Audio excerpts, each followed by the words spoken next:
That's insane. What? There's a guy out front. He's like the highest tree. It's like way above the school. It's insane. Well, yeah, they're cutting the tree down or something. Or trimming it. I was like, that's his job. I'm gonna leave, bro. He was so high up.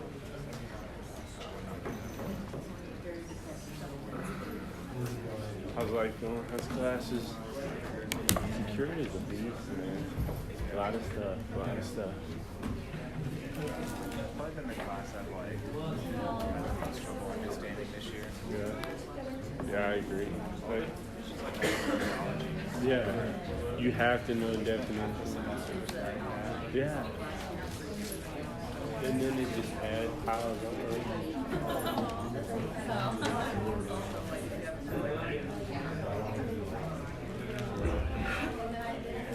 And then you read the rules right, and then it's just not English. Oh yeah. So I try and read them and then mark down like his definition of them, because his definition is pretty simple.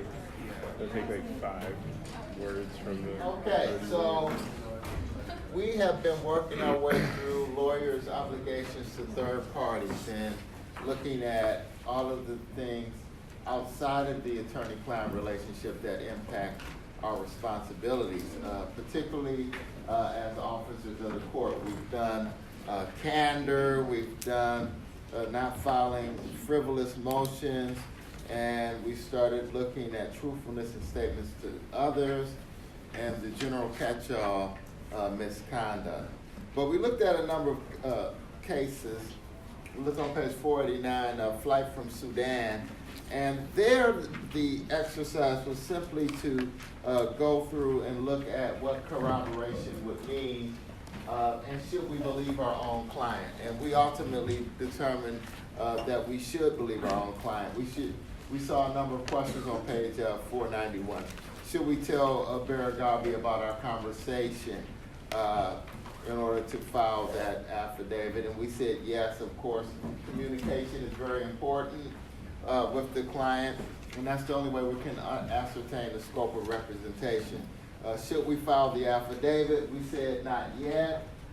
We have a duty as officers of the court, and we also talked about comment 8 to rule 3.3, which talks about that the lawyer must know that the testimony is false. And so willful ignorance isn't allowed under there, but we said we would need to do a little bit more to make sure that we would be presenting a truthful representation of the facts.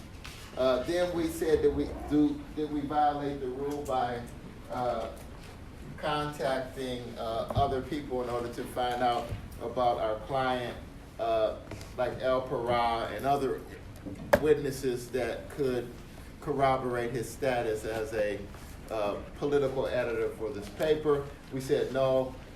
You implicitly give permission for us to go out and substantiate these claims as a part of our representation. So no violation of 1.6 there. And then the final question, no real answer to this: did we do our job too well? Did we learn too much? I don't think that's the case here at all. We have to learn in order to corroborate, and that's the way the problem was set up, that corroboration is so important that we have to talk to a lot of people. And so that was on 489 to 491. That was the first part of the Flight from Sudan. Then from there we went to Flight from Sudan, problem 11.3, scene 2. So that brings us up. We've resolved the doubts in favor of our client, which we should do if there's a basis to do so. And then we started moving through the analysis. And ultimately, we had a witness who could corroborate our story, but that witness had problems.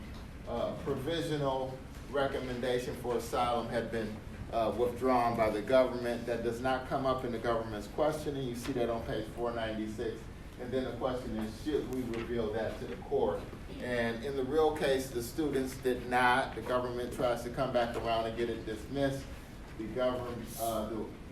court says, no, I didn't rely entirely upon that in making my decision.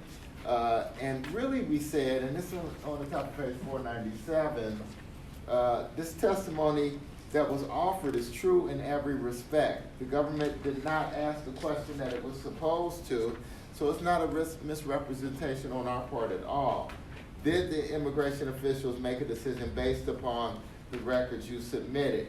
Has your immigration status changed? Those were the questions that the government should have asked, and we did not proffer any misleading testimony.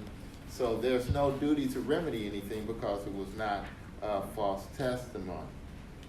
From there, we looked at the drug test on 11-4. Now, that was interesting because we had a number of scenarios going from outright perjury to slight misrepresentation to omission to telling the truth. And there you have a test that had been altered, and the question is, can we present that to court? That altered document could not be entered into evidence, we said, and probably the best way out of that situation would have been to get new tests run and then present the new test. But here we submitted an altered document, and we had to answer these 4 responses on page 501. Is this the entire report? And if we say yes, Your Honor, that's a lie because it's not the entire report, because we cut the part off of it that showed marijuana use. That's what I have, Judge. That's what I asked them to screen for. That's right, but that is what the lawyer said, and that is really a misrepresentation, a willful misrepresentation. C is, no, Your Honor, my client tested positive for marijuana, but I asked the lab technician to exclude that result. That's the truth, but then you're exposing your client to other questions. And then actually, Your Honor, I've just decided to withdraw the exhibit. That could lead down the wrong road as well. And so this attorney answered letter B was the response. And the ultimate conclusion was a public censor. The lawyer intentionally evaded the plain and understanding questions of the judge. So we can't say, well, I didn't understand. He asked me what I tested for. That's what I told them to test for. Yes, but you submitted this altered document. So the punishment there was a public censor.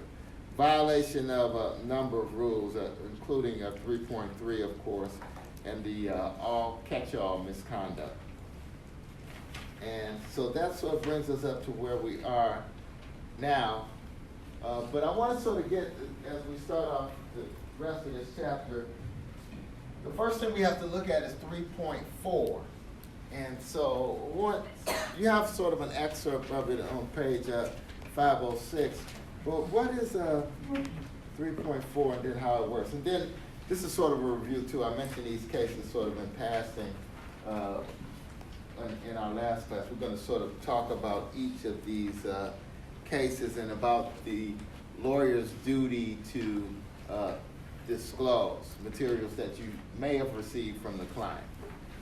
But what does 3.4 tell us? What obligation do we have here? 3.4 says,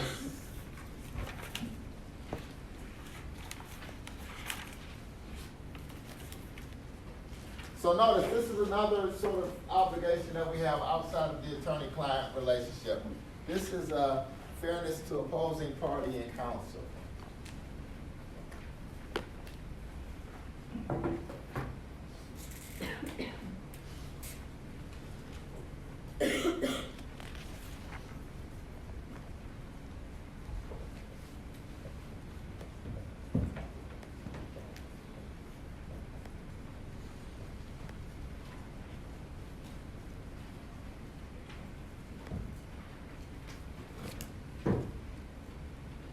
So what are your duties here? And so also, how do you balance this with practice? So do you give opposing counsel everything? Like if you're a criminal defense attorney and say, yeah, he really did it, so let me just give you everything, and we could sort of just move this along. I'll continue representing, but my duty under 3.4 is not to obstruct your access to evidence, so I give you free access to everything. Yes, what do you think? I was just gonna say, you can't unlawfully obstruct, you can't falsify evidence. Okay. Disobey an obligation. So you Okay. don't have to give everything, but you also can't lie or use fraud to do something. Okay, so, and lawyers shall not, that's good.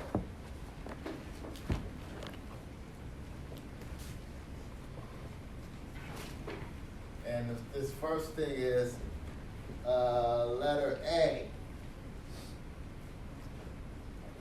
Unlawfully obstruct.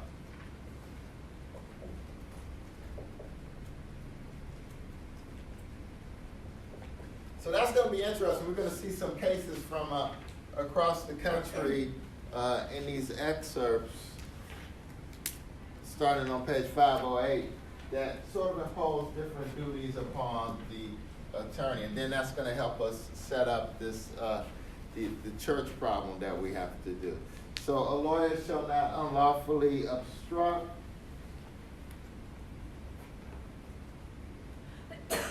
another party's access to evidence.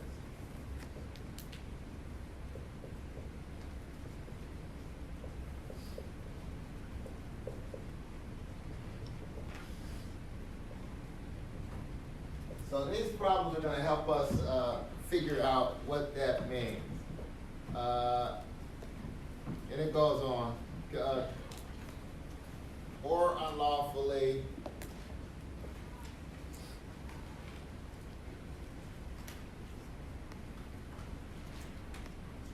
author, destroy, or conceal.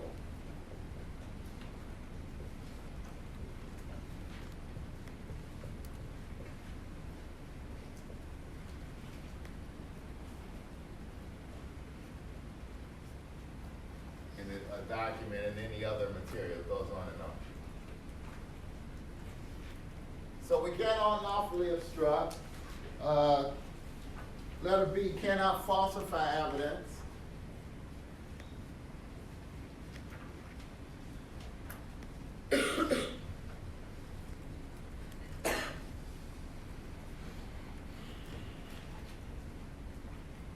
And we'll just go up to letter C. Knowingly disobey an obligation under the rules.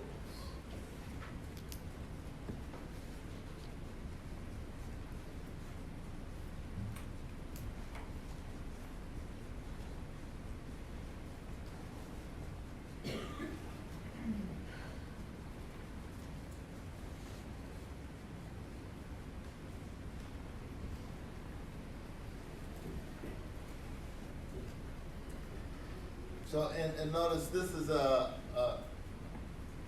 sort of reiterating our duties as officer of the court.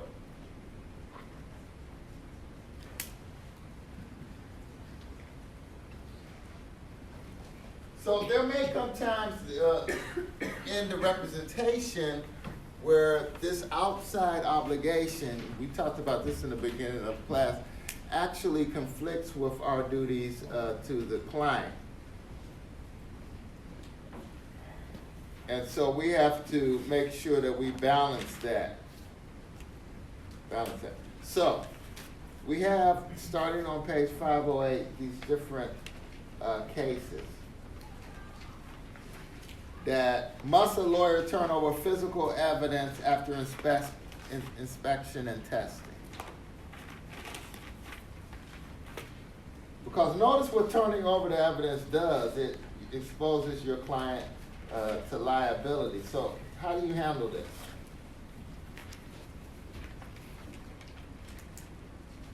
I mean, they're all sort of over the place in terms of what you have to do.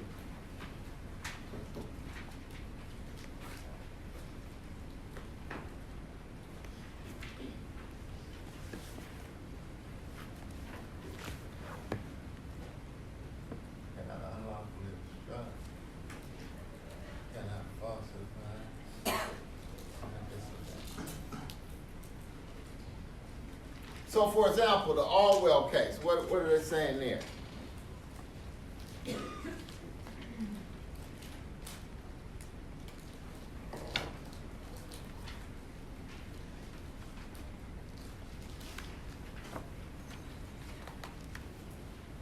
so these obligations are pretty clear. Most jurisdictions have adopted some level of 3.4.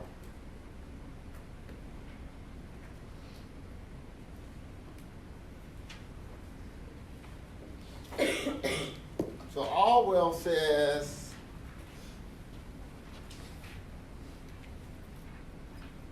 this: a lawyer could have kept a knife for a reasonable period of time. This may be the murder weapon. Reasonable period of time for examination purposes, but then turn it over to the prosecution as an officer of the court.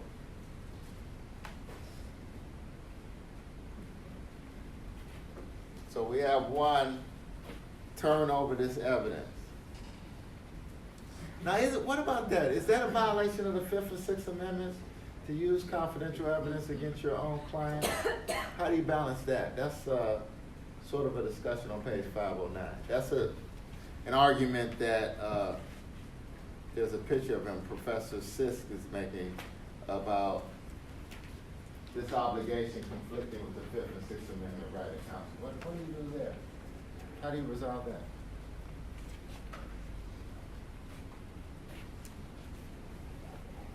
So this is going to sort of drive our discussion of the church scenario, because the lawyer is often faced with keeping this evidence. I don't know about that. Giving it to the prosecution that incriminates your client. Altering it or destroying it. That might be a violation of that. So what do you do? Should you be in the position of safekeeping incriminating evidence for your client? What does that expose you to? And how do you get around it? Do you say, well, I don't know, I don't want to know, don't tell me? Go ahead.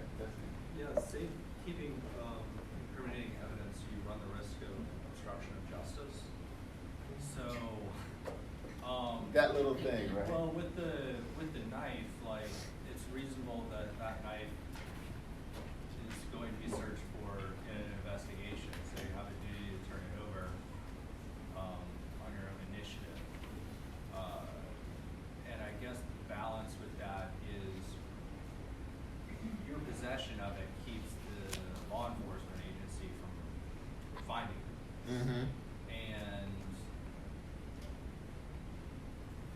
even though I think it is a Sixth Amendment issue,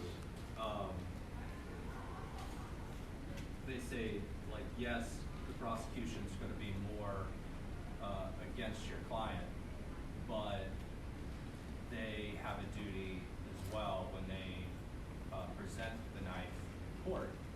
They can't tell the jury where they obtained the evidence to find the knife. Mm-hmm. Or how they found it. Mm-hmm. So what would you do? I'm not getting clear. Tell me what you're the lawyer. What would you do? Well, you need to turn over the knife Turn it after over. you do testing. Yeah. Okay, that's good. And notice in this case is the knife. You see this little sentence. It turned out that the knife in Orwell's possession did belong to Gray. That's the client, but it was not the murder weapon. But Gray was convicted anyway on other evidence. So this argument of violation of Fifth and Sixth Amendment is sort of interesting and certainly valid and significant, but you notice that what's driving this is our duties as officers of the court. So Orwell says, yes, you can examine it for a while, but you have to turn it over. What about N. Ray Ryder? Must the lawyer refrain from concealing physical evidence? The answer to that is yes. So notice these cases are a little bit different. Orwell is sort of, you come into possession of what could be the murder weapon. Ryder is more active concealment.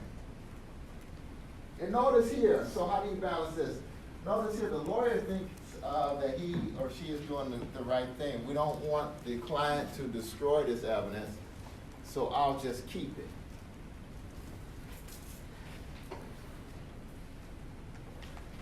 And we know these cases are reinforcing that the lawyer may not conceal or destroy evidence. So what happens to this lawyer?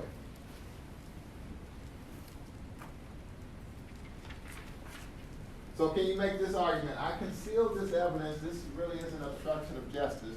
I had to conceal this evidence because I was afraid that my client might destroy the evidence. So actually, I'm doing a good thing. This attorney concealed the evidence, hoping to prevent the destruction of that evidence.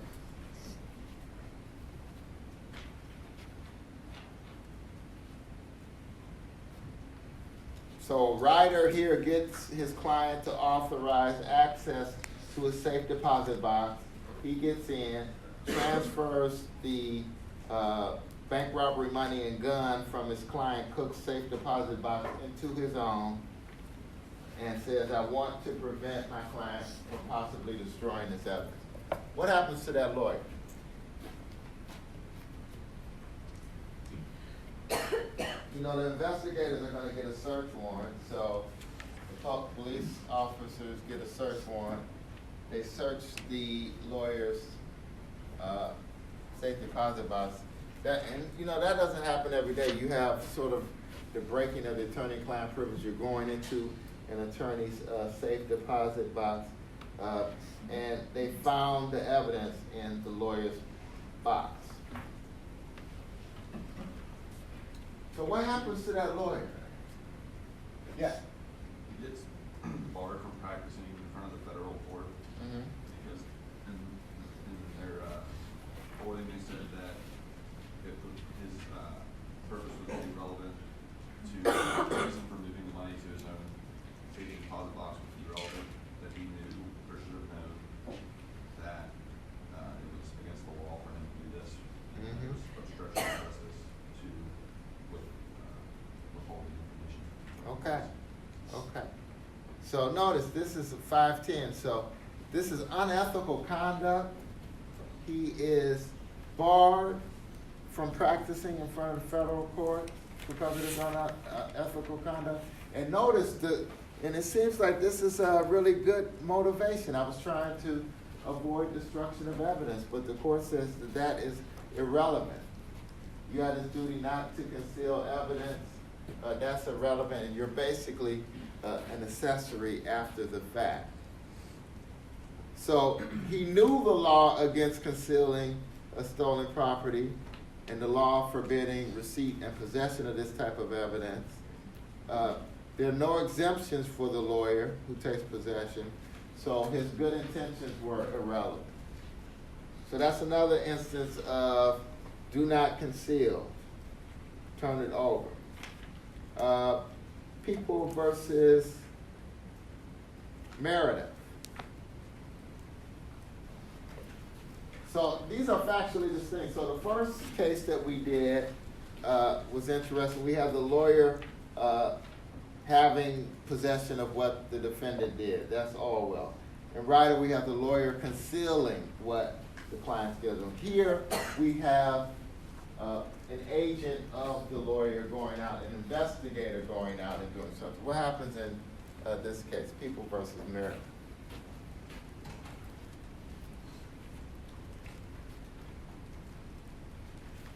So notice, this is interesting. We have the lawyer sending an investigator out to retrieve the murder victim's wallet from behind his client's house. So the investigator does that. The attorney withdraws as counsel, and then what happens?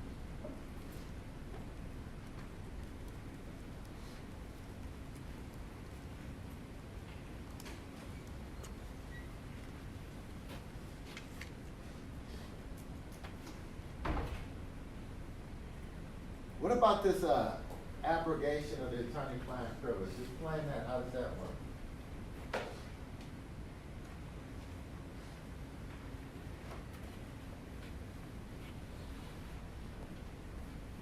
So this is getting at when you go out to a site and you remove the object, what does that do to the attorney-client privilege?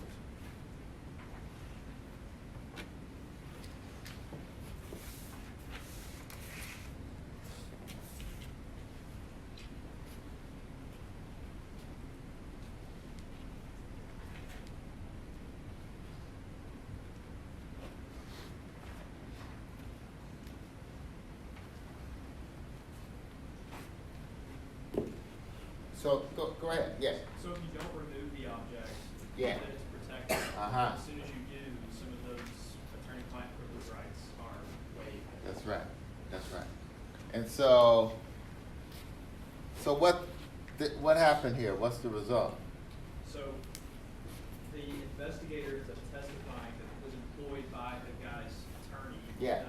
And I guess the way they continue to protect what's left of the privilege is not asking the investigator who he was employed by. Okay, So, and then that way the testimony gets in. good, so this conviction of the client is upheld, the testimony of the investigator is proper, the privilege is abrogated in terms of removing this wallet, but some of it stays intact, of course, confidences and discussions and work product.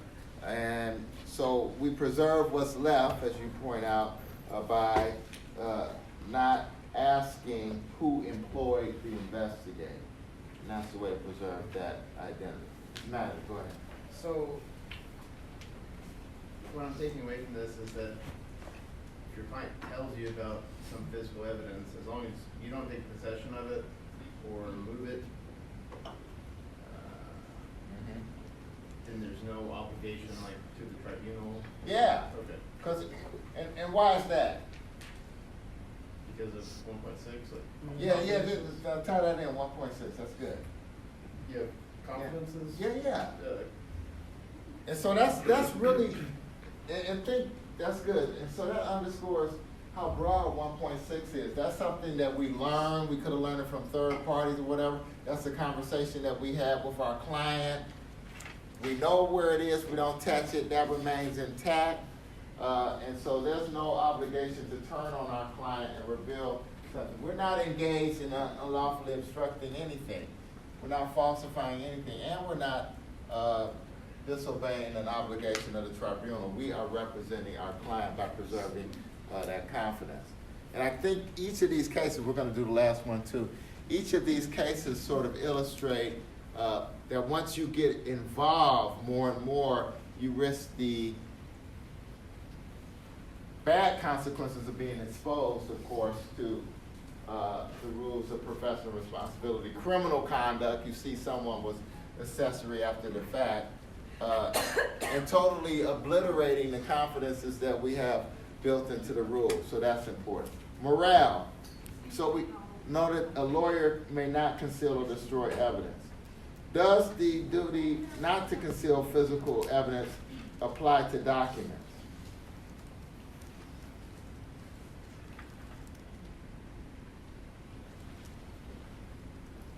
So we did the Orwell case, remember, previously, and that says that an attorney had a duty to turn over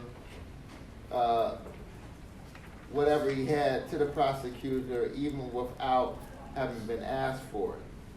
This attorney in Morale consulted the ethics committee, returned the plan to the friend, and resigned from the case. The friend gave the kidnapping plan to the police. What about that?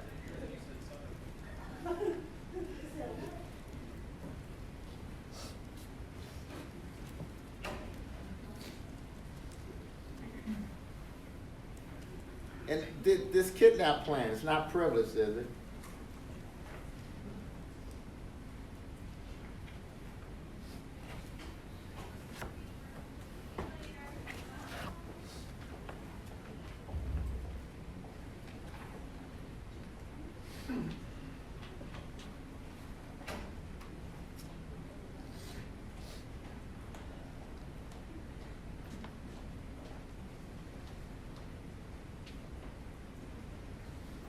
So this attorney consults the ethics committee about what to do with a plan, a kidnapping plan that a friend of the client found in the client's car. The committee gives him advice. Now notice, when you get advice from the committee, that's good guidance, but I don't think that totally insulates you from liability. It looks good that you consulted with the committee in good faith. But it's more guidance. It's not sort of a binding opinion that insulates you from any liability. But it's good to get that so that you can say you tried to comply with the rule. So he gives it to Klein, the attorney. He consults with the ethics committee about what to do with it. And on the committee's advice, he returns the plan to the friend, resigns from the case. And then the friend who found it in the car turns it over. And that evidence is used against the client, Morrell, who was convicted. Of course, then Morrell claims that his attorney's actions violated his constitutional rights. How is that resolved? What does the court tell?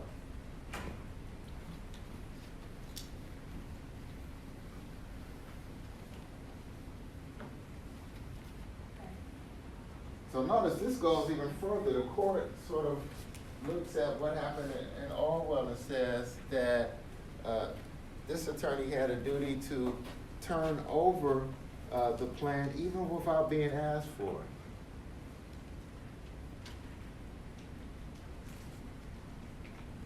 it. And so if the client's friend had not been willing to turn it over, the client would have had to do it himself. And there was an Alaska statute prohibiting concealment of evidence. So all of these cases taken together, what runs through them is a lawyer may not conceal or destroy evidence, and when you do so, there are consequences that can open you up to liability. And so now we have a real case to help us apply this. This actually happened. So this was a case that happened, I think in Connecticut, yeah. Page 514. So before that, in that little box on page 513, you have a summary of what we did in those cases.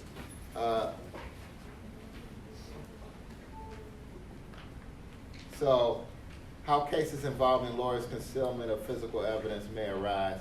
You have, someone resisting a subpoena. You have law enforcement getting a warrant. Someone saying, well, my attorney turned against me, therefore this evidence is coming to light which should not have come to light. And all of that is in the box on page 513. Now we have this real case. Problem 11.5, child pornography, a federal offense. So we are the criminal defense attorney. We have a relationship with the church. We're very prestigious and prominent in the community. We are even the former president of the City Bar Association.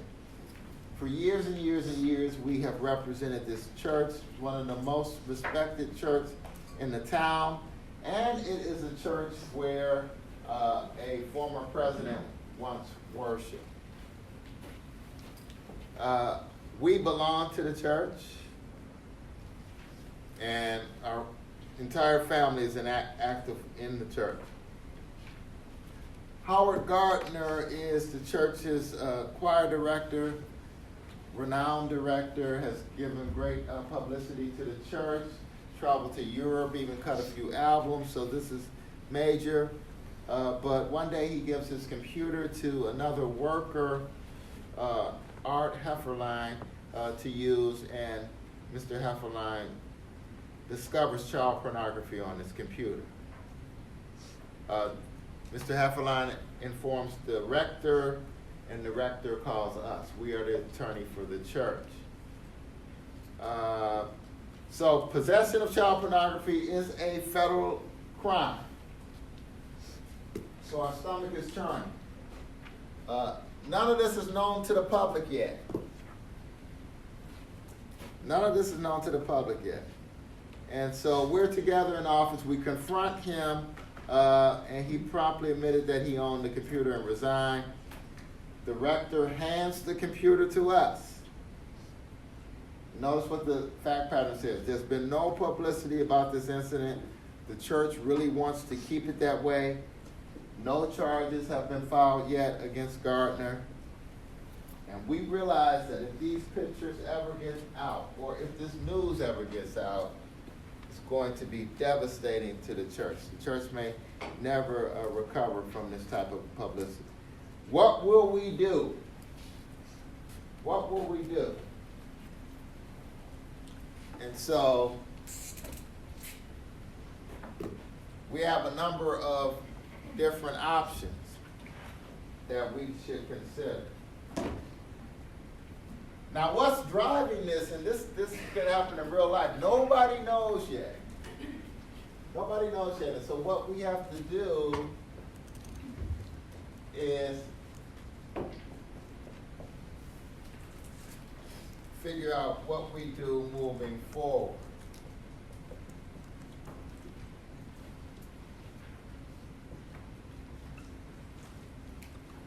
So, we have a number of options. One, we can erase the tapes.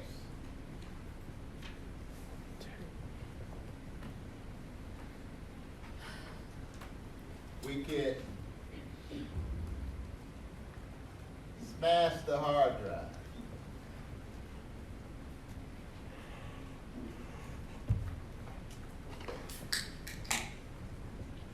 We could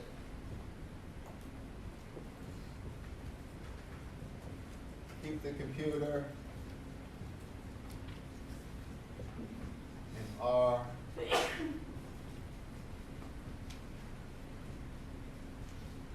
office. We'll say to keep it in no one. No. Return the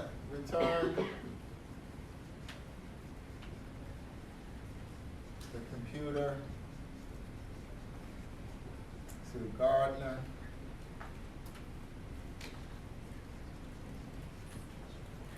Just say it's your computer.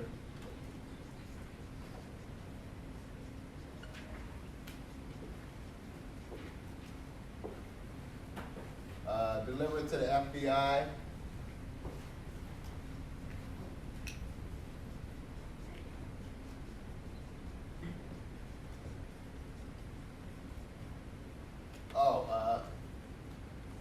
Give it back to Rector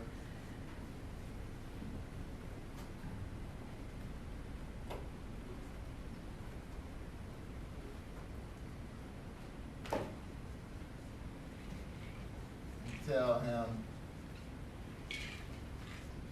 do something with it.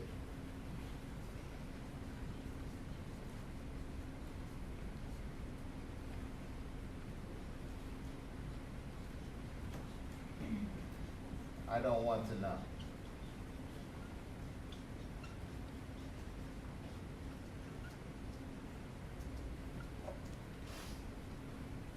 I'm just thinking all kinds of stuff. Tell Hefferline to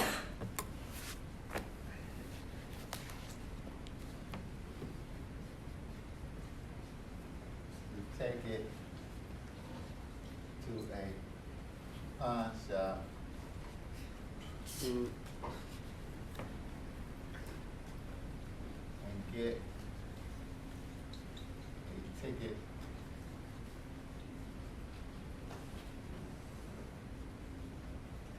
false name.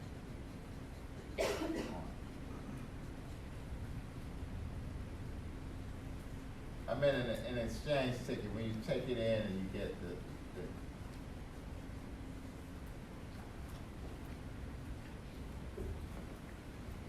pick any number of things.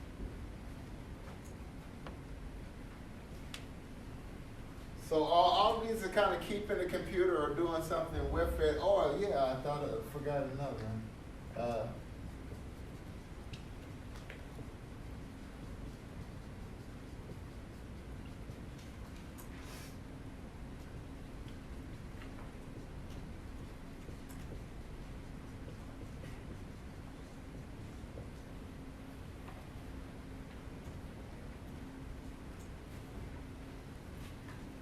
So we're in trouble.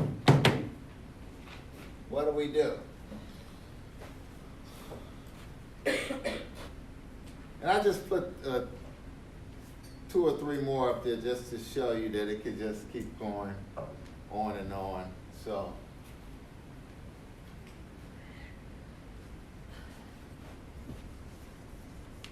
The book just goes up to deliver computer to the FBI. So what do you do here? So before you answer, step back and think this is a good review of everything. Yeah. You know, confidences, all of that scope of representation, who you represent, and that is going to drive your response. So you have to sort of think about that. Mr. Johnson Cantu, you have your hand. All right, sir. So, yeah, this is a complicated problem. So, we don't represent the guy who owns the computer, right? Right, who do So, we represent? The church. So Okay. we want to do what's in the best interest of the church, Right. and they feel like that's that this not going public is in their best interest. So 1 and 2 go directly against 3.4, and so does 8, I think. Okay, so we represent. Sure. And so So why do you say these two? because we're destroying the evidence and throwing it in the junkyard is kind of concealing it. I think keeping it. What if we say it's our computer? Well, if it's our So it's- computer, then we're committing a felony. So I don't want to say that one Okay. because and that to me is like why I wouldn't get involved with the computer. But then also I feel like if you return it, you know that it's there, so you're kind of helping them and assisting in the furtherance of this crime. So return it to who? What do you talk? Return it to anyone besides the FBI is how I feel. So I feel Okay. like 4.1 makes us kind of have to, but I'm kind of jumping. I'm scattered. So No, but yes, okay, so that's fine. So break it down. Tell us what you're saying about 4.1. So 4.1, I think way back in the book it said that if we're assisting in the furtherance of crime or fraud, we have to disclose or Okay. reveal, and that's an exception to 1.6, and that works with the 1.6 B2 and 3s. Okay. So that's why I think that we have to conceal, especially because 3.4 doesn't let us do a lot of these other options. Okay. The pawn shop one is crazy. That just sounds like crime and fraud. And at a pawn shop, I think you got to give your ID. So it just sounds Well, that's why I said false. false name. Okay, yeah. So that I'd throw that one out. When you get involved, I think it's pretty bad. Like you were saying earlier. Give back to Rector. Tell him to do something with it. I don't want to know. But it could still come back to you. So I think 5 and 6 may be the best options. I think 3 we get rid of because I don't like keeping that computer. Okay. That's good. You got us there. So let's think about these things. So we had a lot of bad options, and we eliminated most of them by looking at the rule. We don't want to unlawfully obstruct another party's access to evidence or unlawfully alter, destroy, or conceal a document. Oh, I forgot to say something. There is something working here. Maybe one way out of this is to say that we don't know that there's no investigation pending. So if there's no investigation pending, how do we have a duty to turn over any? We don't know about any subpoena or anything like that because no one knows yet. We have the advantage of time, and so we can think about this. This has not broken yet. There's only like 3 people who know about it. The Director, us, or maybe 4. The Director, us, Gardner, who is computer, and then Hefferline. There are 4 people who know about it in the whole world. Maybe we can just write it out. Mr. Madden. That was my question, is because the law or the rule reads another party's access and there's no other party at this point, it's not being investigated. And also, the rule says unlawfully obstruct. If there is another party, then I'm sure there's a law about, not falsifying or hiding evidence. But if it's on an investigation, there would have to be, in order to violate that rule, there would have to be some law saying basically you have to snitch whenever you know someone's doing something, which I don't know if there's a law like that. But also, you run the risk of becoming involved in a conspiracy if you'd have to affirmatively tell this person, I'm not involved in your porn thing, and get everyone who knows about to say that. Because I'm not involved. That's the only way you could, have a valid defense against conspiracy to conceal child porn or whatever. Well, yeah, but that's good. So this is dangerous though too, because this is a federal offense. We know that it's a federal offense though, don't we? What about that? See, that's what it says in the problem. That's what, that one little throwaway sentence makes it difficult. Possession of images of child pornography is a federal offense. So we know that. But is it a federal offense to not tell on someone because they're committing a federal offense? Ah. Because the rule says you have to unlawfully obstruct, so there has to be something illegal, not just. Well, we're already illegal because we have it. We're in possession. And I guess the question is, what do we do with it? And you're right, there is no other party now, there is no investigation, but possession itself, this is, it's viewed as, this crime is so heinous that if you just have it, possession of child pornography is a federal offense.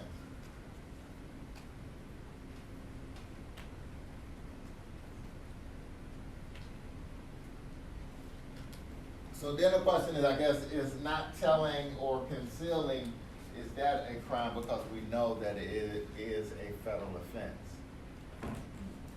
And I think there's a colorful argument that, well, nothing really is happening now. We just have to figure out what is our best option. So what about keeping a computer in our office or delivering it to FBI or giving it back to Rector and saying, do something with it? I don't want to know. Yeah, go ahead. I think given that the argument that he was making about how since there's not an open investigation, I see where that argument's going, but I think I would counsel my client about the likelihood that something would come out and the damage it could do to the church if you weren't proactive. And by delivering the computer to the FBI, that is showing that the church took proactive action and took steps to get rid of the person that had done that in the first place. And I would talk about how that, counsel them that removes a lot of liability from them. And that given their position in the community, that would be their best option, even though they're worried about, because clearly they're worried about their image. And that's the focus, but getting ahead of it and then, just everything that, because churches are, and this kind of issue is in the media quite a bit with the churches, and getting ahead of that would be beneficial from them. Okay. So that's it. That's good. So how would you handle, since you represent the church, you've made this consideration that this is in the best interest of the church. It's going to hurt initially to get this out, but how would you handle sort of delivering this to the FBI and bringing the church leadership along so that they understand that? Because one of the things they're going to say to you is, you're hurting us. If we could just keep this quiet, no one knows yet, and if there's 4 people, maybe these 4 people can keep. Gardner certainly isn't going to tell, and we just need to work with Hefferline and the rector, and we're fine. So how do you sort of say, well, this has to come out, this is might duty as officer of the court, and they say, officer of the court, you represent us, you represent the church, we don't want the church to be hurt. How would you sort of bring that along to deliver it to the FBI? I would definitely make sure that they understood that the possession itself is a federal crime. And that simply, you know, by hiding that computer away, you know, or even if they tried to get rid of it and some evidence came back later, that would definitely, you know, be harmful later on. So we're making it worse the longer we hold on to this thing. Right. Yeah. What about is there a way to sort of slide around this and give it to the rector? Well, I would think that would still be I mean, that's still a problem for the church. I mean, that's still possession. Yeah. And then, Do something with it. Get it away from the church.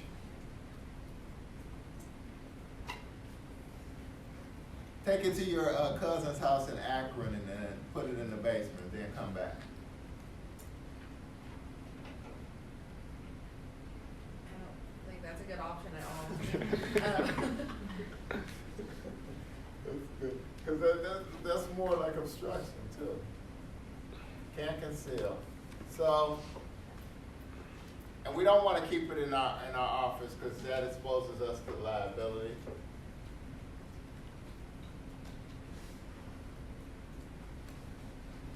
But we don't want that.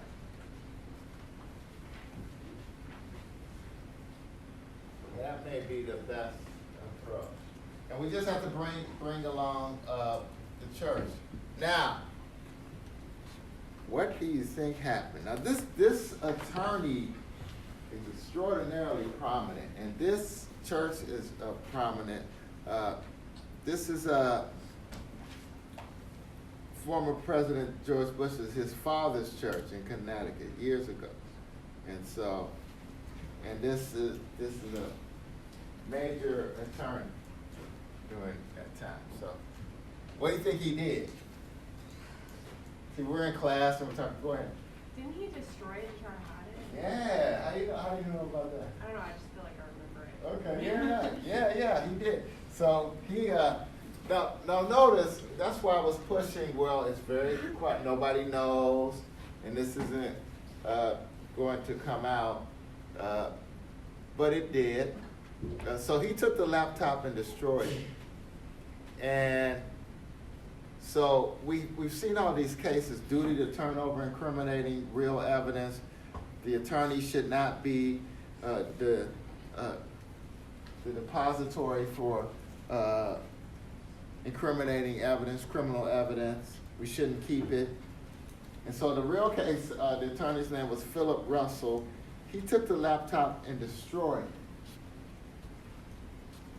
So this opened up a world. So this is right around the time Sarbanes-Oxley was coming in, and this was the first case where the defendant was charged under Sarbanes-Oxley for non-corporate crime, and without knowledge of an investigation. You know, the big thing with Sarbanes-Oxley is you're being regulated. You should know that there is pending investigation, so you have a duty to turn over. Here, there was no concern about whether or not there was an investigation or not. So they sort of used a creative approach to Sarbanes-Oxley to indict this attorney. The government took the position that actual knowledge of an investigation was not a necessary element of the crime. So, of course, Russell, the attorney, ultimately challenges this. They go back and forth, and he is ultimately pled guilty to a crime called misprison of a felon. What is that? That's sort of old and creative. What is misprison of a felon? You ever heard of that before?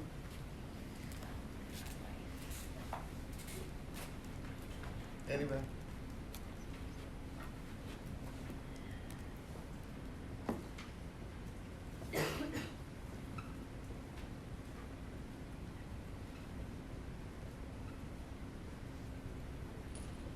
So this is an answer to Mr. Maloney's point. Can you be charged for not telling about something? Yes.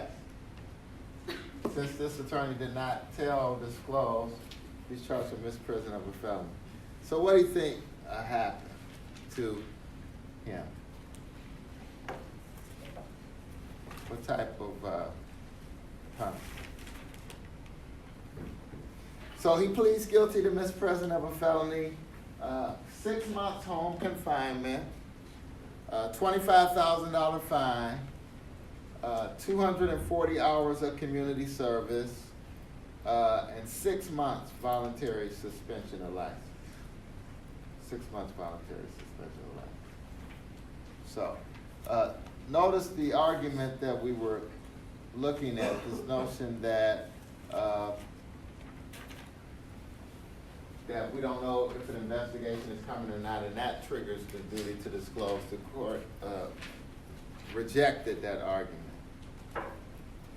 And it looks like the choir director got 5.5 to 6 years in prison. $50,000 fine, treatment and registration as a sexual predator.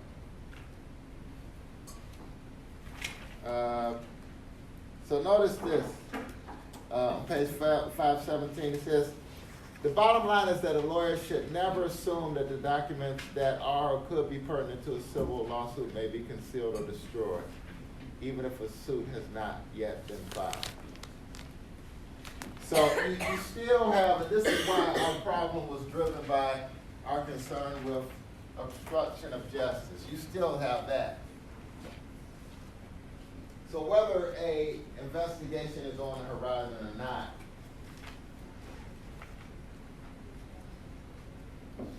that doesn't determine the boundaries or parameters of this notion of obstruction of justice.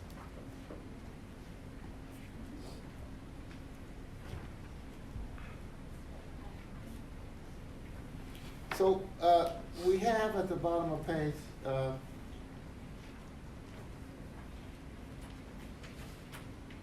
517, 3.4D, fairness to opposing party and counsel. A lawyer shall not fail to make reasonably diligent efforts to comply with a legally proper discovery request by an opposing counsel. So the guiding principle is efficiency, a free-flowing discovery. That doesn't mean that you do opposing counsel's job for them, but if it is a response that you can answer in terms of discovery, you do so. Now, what about this case on page 518, this example?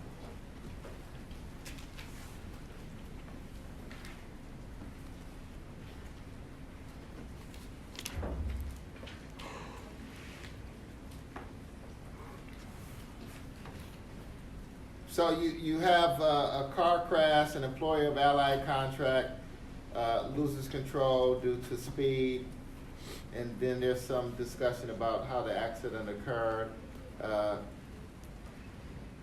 It crosses a line and kills Lester's wife. Attorney represents Lester in a suit against the concrete company. Allied's attorney saw on Lester's page a photo of Lester holding a beer can while wearing a t-shirt with the legend, "I love hot moms." The attorney then issues a discovery request for all pictures and messages on Lester's Facebook account. So notice that's interesting. So social media, that could play upon credibility. Murray, the attorney, then asked his paralegal to advise Lester to clean up the Facebook page. We don't want any blow-ups of this stuff at trial. The paralegal so advised Lester in an email. Complying with Murray's advice, Lester then deleted 16 photographs. Later, when the court ordered the attorney to submit all logs of this email between the paralegal and Lester, Murray omitted the particular email from the log. That particular email talking about cleaning up the Facebook page. Now, why would the court sanction the attorney for such a huge amount? Why was the attorney sanctioned, I guess? And suspended 5 years.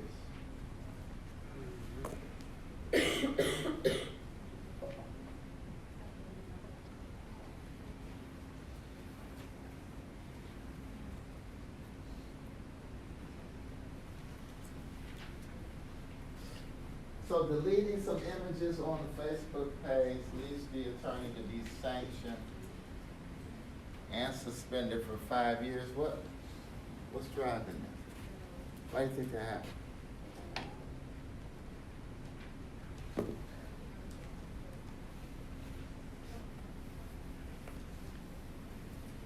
And you know, you have this little footnote too that says, by contrast, several bar opinions advise that the rule is not violated before any litigation has been initiated, that a lawyer advises the client to delete things from the social media that could be relevant to foreseeable lawsuits. How do we explain this sanction?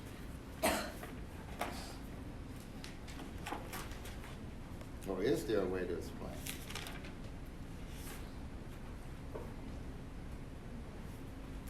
Could it be that this is sort of like the case where we were talking about the altering of the medical document and then presenting that to the court? Is that the same thing, or is this different? So we delete 16 photographs.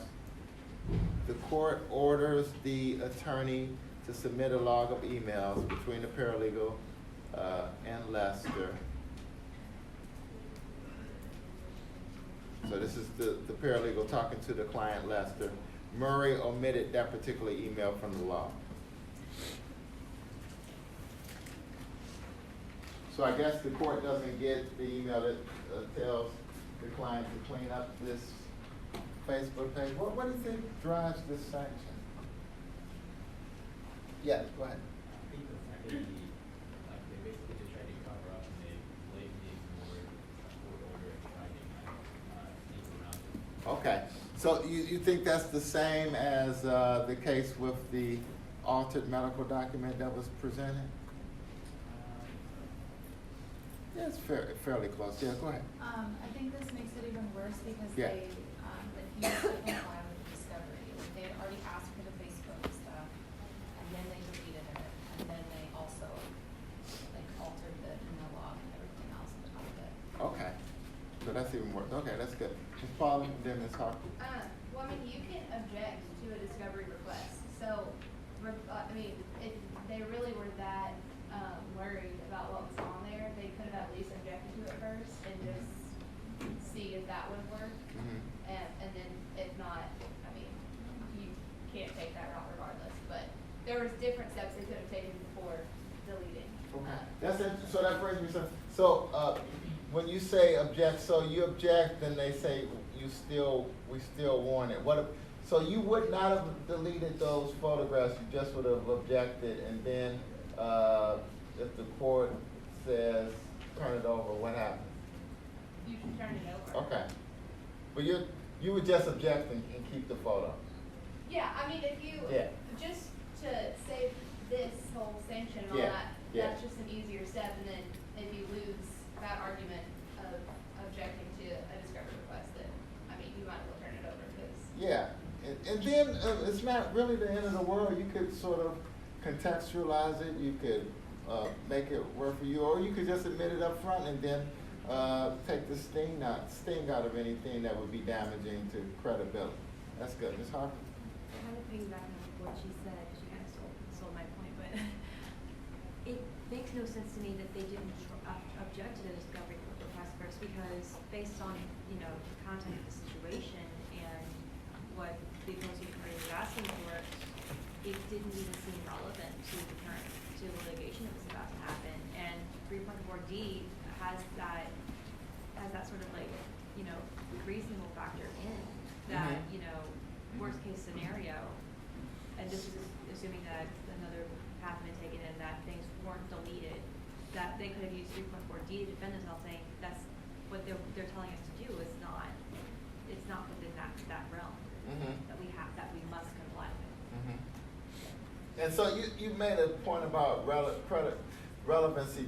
I think the reason they want this is to paint the party in a certain way, so in terms of credibility. So that's your relevance point.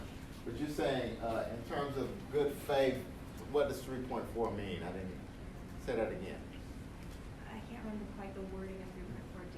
It said, No, but what you're saying about good faith and how to comply with it.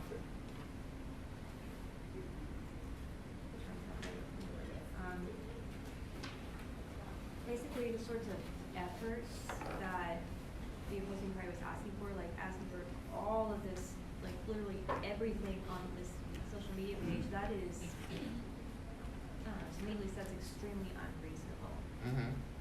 And even not taking into account, like, you know, the fact that maybe you can delete something, like, because once something's on the internet, it's on the internet for good. If it's not gonna be like another site that might have it. Right. So that would require, to me, like going, like checking, scouring through the entire web, not just like Facebook or anything, but like going through Google Images and seeing if this picture appears anywhere else. That seems like a really that seems like an unreasonable effort for you to have to go through to comply with the discovery request. That's true. That's true. Good. So let's go back. We're gonna sort of move through this chapter because that was the last problem. But I want to sort of highlight a couple of things. Look at on page 518. It's a duty to disclose adverse authority. So the thing to remember about this rule, and this is candor towards the tribunal again, and this is 3.3A2. Fail to disclose to the tribunal legal authority in the controlling jurisdiction known to the lawyer to be directly adverse to the position of the client and not disclosed by opposing counsel.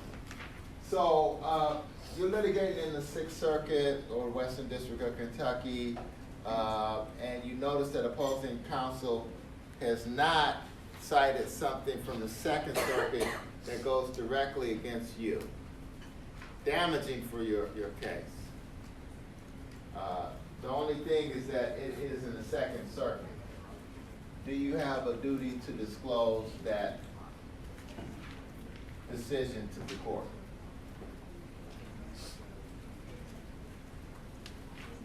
Still a Federal Circuit, directly on point, goes against you, but it's from the Second Circuit. Do you have to disclose that under 3.3A2?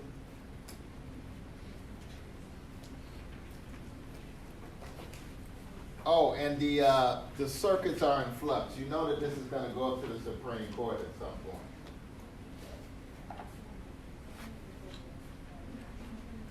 Yeah. It's not the controlling jurisdiction, is what 3.3 Right.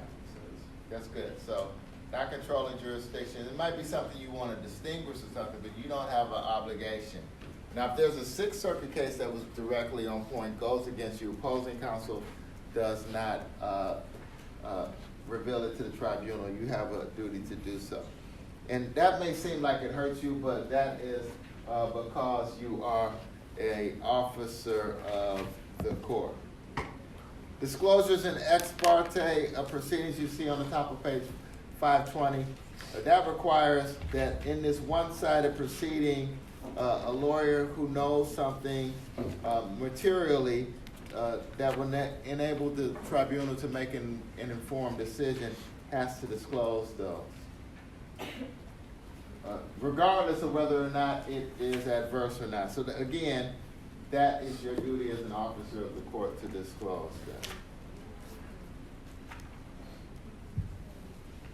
that. On page 525, we have public and trial publicity. Now, someone take 3.6 and tell me, how does that work?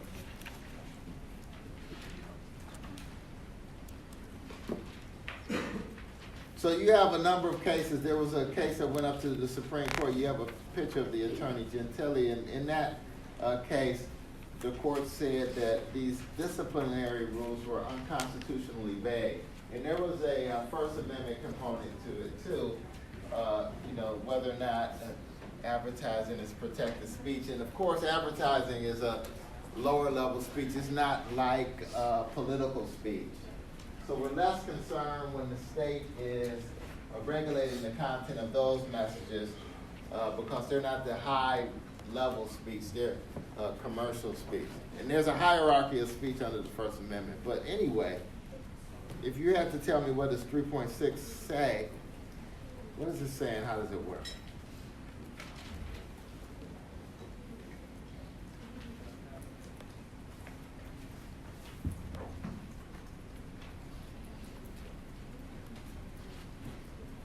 So what can you say in a very public trial to protect your client and not violate this rule?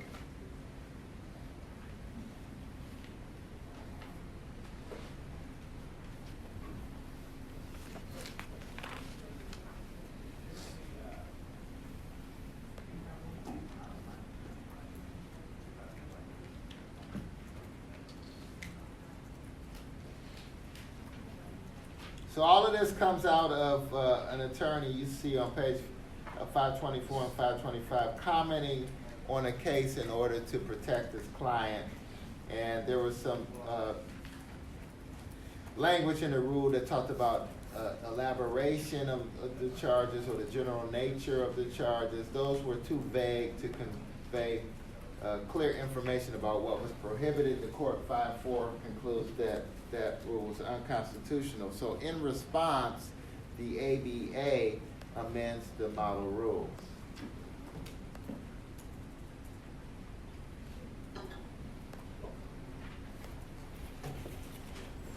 Lawyer who is participating or has participated in the investigation or litigation of a matter shall not make an extrajudicial statement that the lawyer knows or reasonably should know will be disseminated and will have a substantial likelihood of materially prejudicing an adjudicative proceeding in the matter.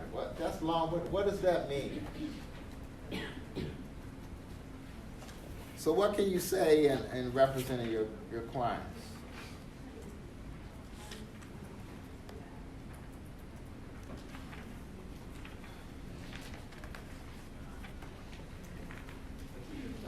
Can you say, we're going to win this case, the prosecutor's office set my client up. We know that they plant evidence every day, and the judge better rule the right way on my motion to suppress, where that shows that this is a full-blown conspiracy against my client. Can I say that?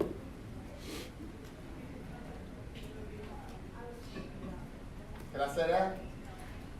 Ms. Harper, you shaking your, what's wrong with what I just said? I'm protecting my client. One, that's extremely hyperbolic, like, those are extremely hyperbolic statements. Yeah, I have to push back though. That's why it's hyperbolic. The prosecution is really Yeah, aggressive. it's exaggerated, and do you even know if it's true or not? That, Yeah. you're completely making that up. And Well, I think the rule is just kind of encouraging attorneys to say, like, if you're having an objection, like, maybe just say, I'm not able to make a comment. Okay, It's that, like, in those sorts of situations, in order to prevent yourself from saying something false, right. a lot of times it's probably just the best to just not leave your client, not to just say, I can't So comment good. on that. So you're bringing everything in. So on some level, I have to have a good faith basis to say this stuff. I'm saying this against the prosecutor's office. I'm impugning the integrity of the court. And so all of the things that I said could materially impact this adjudication. Saying something like the judge better rule the correct way on these motions to suppress. So it's difficult to really strike a balance when you see comment 1 between the right to a fair trial and safeguarding the right to freedom of expression, because the First Amendment is here as well. So you have to make some choices there. But it really also shows that what happens under this rule is really contextual. So my hypo went too far. Impugns the integrity of opposing counsel, talks about the judicial process as flawed, and does all of those things. So that's 3.6.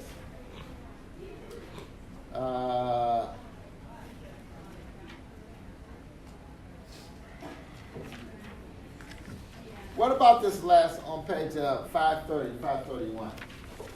This is interesting.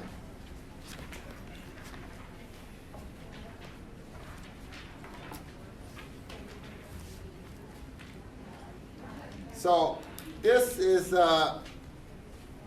we've made a big deal. The reason that this is in the book, we've sort of emphasized our duty of candor to the tribunal, fairness, not falsifying evidence, not obstructing evidence. But Professor Subin argues that the criminal defense lawyer has a different objective, a different goal, protecting the client. And so that may mean casting doubt on a truthful victim. And when you make that choice, what does that mean? So lawyers may be in this position. The defendant would not have to prove whether the complainant made the false charge to account for her whereabouts that evening or to explain what happened to her missing watch. And he's talking about different components of this story to use to discredit the testimony of a truthfully testifying witness in challenging a sexual assault charge, rape and robbery. Then on page 532, the lawyer as a witness. Lawyer cannot be a witness for obvious reasons. So, because you won't be able to clearly differentiate what role the lawyer has. Is the lawyer still an advocate or a witness? The same thing for judges being witnesses as well. And then finally, 3.E, fairness to opposing party and counsel. And this is sort of illustration Ms. Harper's point when I said, when she said, do I even believe that it's true? Do I have a good faith basis for even saying this? Lawyers shall not at trial allude to any matter that the lawyer does not reasonably believe is relevant. So good faith basis, relevancy, all of that goes hand in hand. When we come back, I'll just summarize and pick up here, and then we'll start into chapter 12, lawyers' duties to adversaries and third parties. Have a good afternoon.